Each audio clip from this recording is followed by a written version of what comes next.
All right, so back again today with an art lesson from the Brookings Arts Council. As always, my name is Shelby Meyer, and today we're going to be doing a little bit of watercolor painting. So for supplies today, I do have a piece of watercolor paper. If you don't have watercolor paper, copy paper just as will work just fine. Just make sure not to get it too wet, which our design doesn't call for that, so it shouldn't be an issue. I have my watercolor paintbrush. I have a pencil just in case. I do have a little cup of water that is a little bit dirty from the last painting that I did. I made a video previous to this. I have a paper towel underneath so that I can dry my brush. And then I just have my cheap kind of Crayola watercolor paint set. Really standard, nothing super special. You can buy them at Walmart. Many of you probably have them around your house. So yeah, that's what we got for supplies today. And so we're going to talk a little bit about just how to go about getting your paints kind of ready to paint with, how to wash your brush, and then we're going to do a little bit of a painting of like a kind of a little wreath. You know how they're really popular right now? I don't know how to explain it, but it's like a little floral wreath with leaves and things, and then the middle maybe says some sort of saying, maybe not. Depends on kind of what you're into. If you don't want to do that, you can obviously do kind of whatever you want. You can use these principles for a lot of different things, but we're going to go over how to make some lines with the painting, how to fill it in, how to kind of like go about structuring it so that it doesn't get muddy with the paint mixing. So that's what we got for today, and I'm just going to go ahead and jump right in. I do have my pencil today just because I like to kind of map out a little bit of where this little wreath is going to be. It is a circle, so sometimes it is kind of hard to figure out like where your paint should be going. Sometimes it can get a little bit wonky, and so I'm just going to like very, very lightly with my pencil, barely touching the paper at all. I'm just going to like do kind of a dashed line in the general shape of a circle, just so that I kind of know where I'm going. And you can just, I can barely see it. You probably won't be able to see it, but it is just really, really faintly. And then you don't have to worry about erasing or things like that at the end. So that's what we got the pencil for. The next step we got here is getting your watercolor paints kind of activated. I think it's really nice to work with a somewhat limited palette. So that means only a few colors because there's less of a chance that they're going to kind of mix together and get muddy. Also, working with colors that are like around the same color. So if you're going to work with cool colors, kind of stay with cool colors. If you're with warm colors, staying with warm colors is another way to kind of avoid that. But the first step is getting them activated with the water. So you're just going to get some water on your brush like so, and you're just going to drop it into those colors that you want to use. You're not really wiping the paint around in the paint, your paintbrush in the paint. You don't want the paint on the brush necessarily. You just want to quickly kind of flick it in to the palette, and I can kind of bring this over here too and show you a little bit. So I'm really just kind of like dabbing it in. I'm not touching the paint. I'm just kind of forcing the droplet off the end of the brush. If that's really hard for you and you're really struggling with it, you can take your fingers and kind of squeeze the water into the paint too, like so.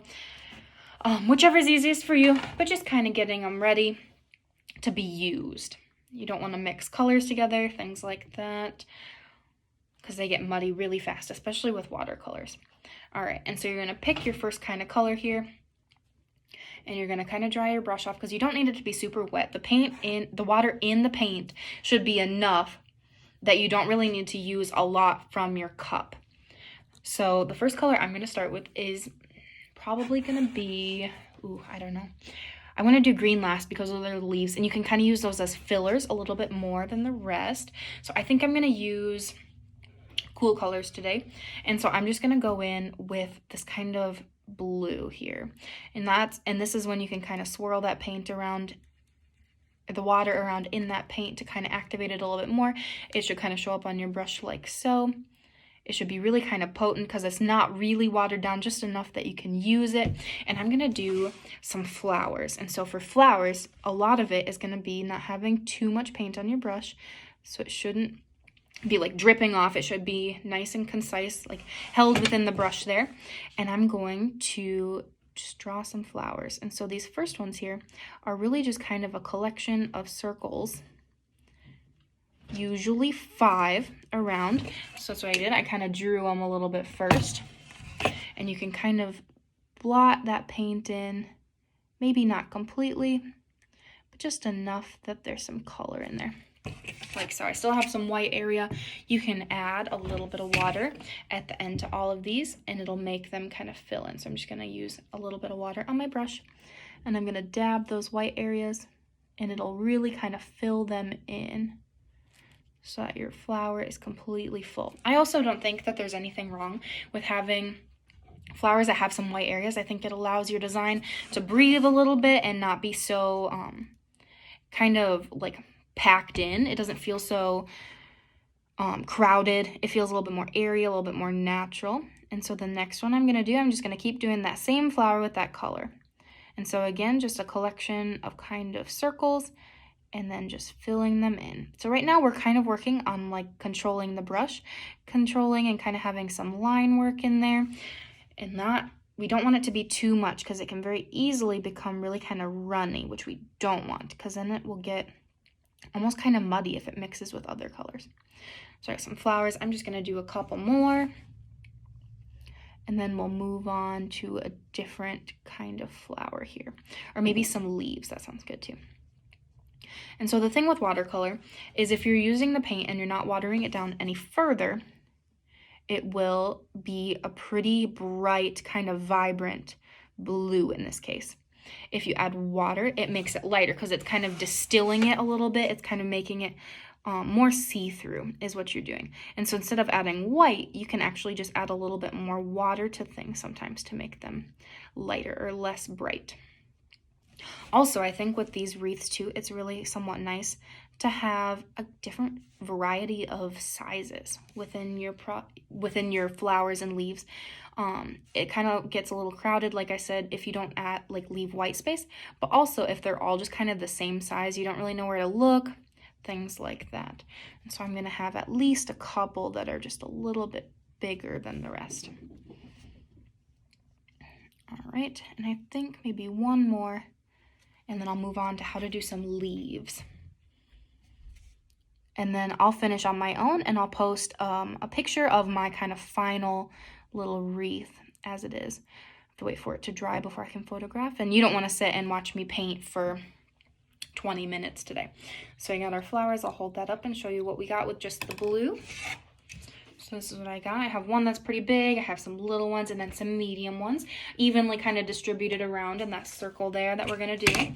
And then I'm going to go over how to wash your brush.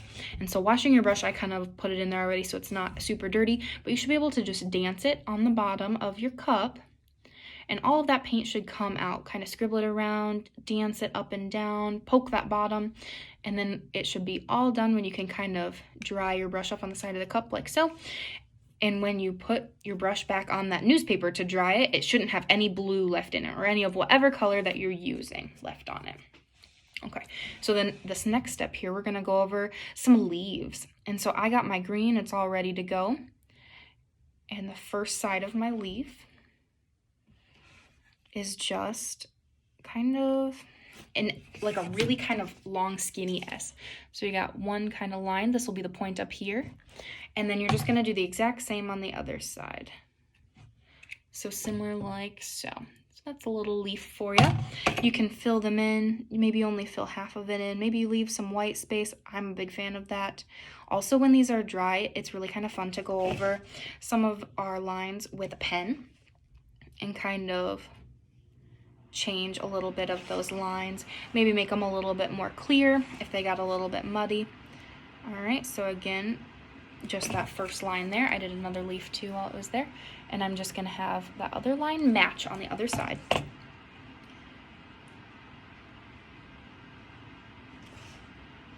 And I like to do them in sets of 2. You could do even a set of 3 if you'd like. Try not to make them filled completely in if you're going to add a bunch of them, just because they can kind of bleed together since that paint is still wet. Alright, so I'm just going to add some leaves as I go down. Just the same type of leaf. I'm really not trying to get super fancy with it. You can have some that are going into the circle and some that are kind of sticking out. But you'll notice that my leaves all face the same direction, so the point is always on this side as you go around the circle. That's a little bit kind of easier to manage that way. It just looks a little bit cleaner in the end. So I'm going to add a couple more of those. And then we can talk maybe about doing like a vine of some sort. Something like that. So again, line work with the brush. is really kind of the name of the game here. That's what we're kind of focusing on today.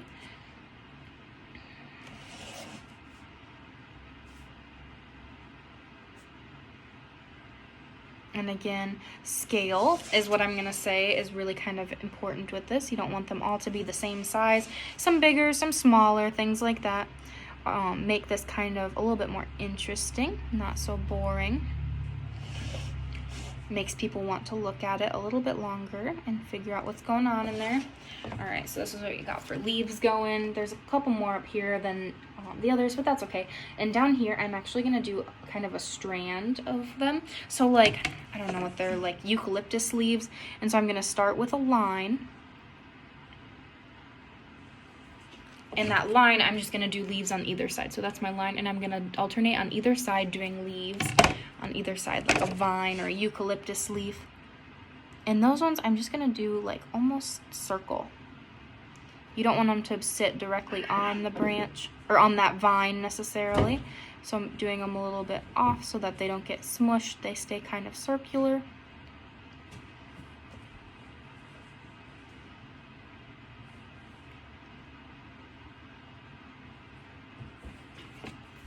Alright, so that's one of them, and I'll probably do another one maybe like over here somewhere. And then we will part ways for the day, and you can go on with your painting. And I will see you again next week. Again, I will post a picture of my kind of final painting, just in case you want to see it.